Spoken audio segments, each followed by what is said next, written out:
Kalau ketemu lagi dengan saya Ngurah dari Pintar Saham, tepat kamu mendapatkan insight investasi yang bisa bikin kamu cuan. Kali ini saya bahas saham Mayora Indah. Jadi salah satu saham consumer good yang saya yakin kamu udah tahu ya produknya apa aja. Jadi kalau kamu sering makan yang namanya biskuit, mulai dari biskuit Roma Malkis, Beng Beng, Kopiko, Kiss, Coki Coki, Energen, Astor, itu mereka semua yang punya brandnya. Jadi ada biskuit, ada permen, ada wafer, ada coklat, dan kopi, Torabika maupun Energen, makanan kesehatan. Ya, jadi udah pada tahu dong ya, pasti Mayora Indah. Dan kalau kita ngeliat kepemilikan sahamnya, memang sebagian besar itu dimiliki oleh PT Yunita Branindo, PT Mayora Dana, dan pendirinya yaitu Pak Jogi Hendra Atmaja, sisanya masyarakat sebesar 15,69%. Kalau kamu cek lebih detail lagi, individu yang kepemilikannya itu memang dominan individu institusi, institusi lokal dibandingkan individu. Ya, ini sudah terlihat ya 65%-nya adalah institusi lokal. Kalau kita lihat kinerjanya dulu ya, di laporan keuangan kuartal 1, dari sisi laba bersih saja langsung ya, jadi tidak bahas balance sheet-nya dulu. Dari sini kan terlihat penjualan bersihnya meningkat, kemudian laba bersihnya juga meningkat, laba tahun berjalannya. Nah, jadi laba posisi saat ini di 737 miliar ya. Dengan perbedaannya di sini ya. Jadi beban usahanya lebih rendah dibanding tahun lalu, penjualan meningkat dibanding tahun lalu. Seperti itu. Oke, sekarang kita ngelihat proyeksinya ya. Proyeksinya dari sesuai dengan materi public expose-nya, memang si Mayora ini kinerjanya proyeksinya seperti ini. Nah, tahun 2023 mereka memproyeksikan laba menjadi 2,6 triliun atau tumbuh 32% dibandingkan tahun lalu. Gede banget kan ya?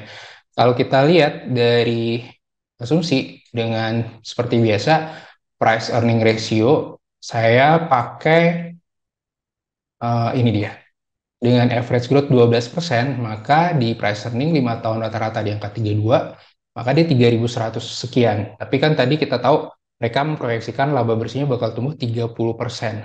Dan kita tahu juga tahun depan adalah tahun pemilu, di mana tahun pemilu itu ada jumlah uang beredar yang lebih banyak, ada tingkat konsumsi yang diproyeksikan juga meningkat drastis. Nah, jadi saham yang terdampak positif adalah saham-saham kategori sektor consumer, salah satunya si Mayora ini. Kalau based on price book value sendiri, memang asumsi cuma 10% aja book value-nya tumbuh. Oke, mana dia? Dan asumsi 10% aja tumbuh, maka di 3.100 juga ya range-nya. Sedangkan harga saat ini pada saat video ini dibuat di 2.790. Oke, kalau kita lihat eh, yang lain. Nah, kalau harga saham seperti ini ya.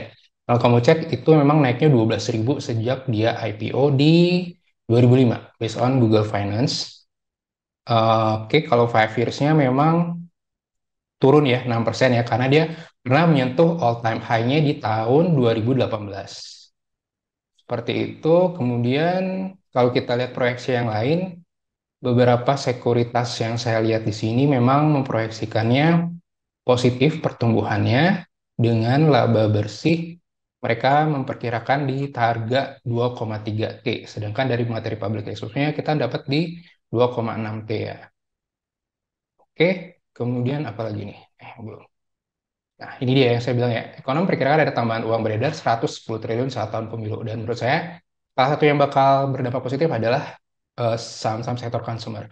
Tapi ya tetap kamu harus riset dulu ya. Ini bukan berarti ini disclaimer on ya. Jadi bukan rekomendasi buy, sell, or hold. Kalau dari sisi valuation memang dia bukanlah yang bisa masuk kategori value investing ya atau bukan kategori saham yang lagi terdiskon karena memang kalau kamu lihat dari peer-nya sendiri dia emang sudah di atasnya ya. Dia dengan price earning di angka 25, peer-nya di angka 19,5. Dari sisi industrinya pun dia sudah di atasnya 25,5, industri average-nya 17,2. Sehingga ya memang masuk kategori yang bukan murah saham, bukan kategori saham yang murah, tapi menurut saya lebih ke kategori yang bertumbuh karena potensi ke depannya terutama meningkatnya konsumsi pada saat pemilu di 2024 nanti. Oke, Nah ini ya proyeksinya emang semuanya memperlihatkan adanya pertumbuhan dibandingkan kemarin saya bahas saham pekan ternak kan terlihat susah itu, maksudnya agak sulit tumbuhnya kan gitu ya. Tapi kalau yang ini kan kelihatan menarik pertumbuhannya, ada potensinya. Kalau kita lihat juga pemegang sahamnya juga banyak, ada fund manager besar, mulai dari Vanguard, Schroders, North Bank Investment juga ada.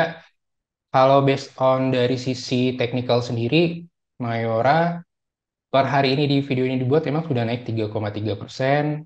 Hmm, oke, coba kita lihat dari sisi ini dulu ya. Nah, kalau dari sini kan saya ngelihat resisten berikutnya di 3.100 sesuai dengan target fundamentalnya, supportnya di 2640.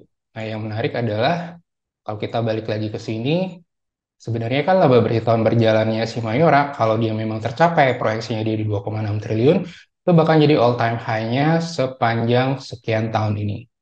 Ya, kalaupun naik 23 kan rekornya kan 2,098 T ya.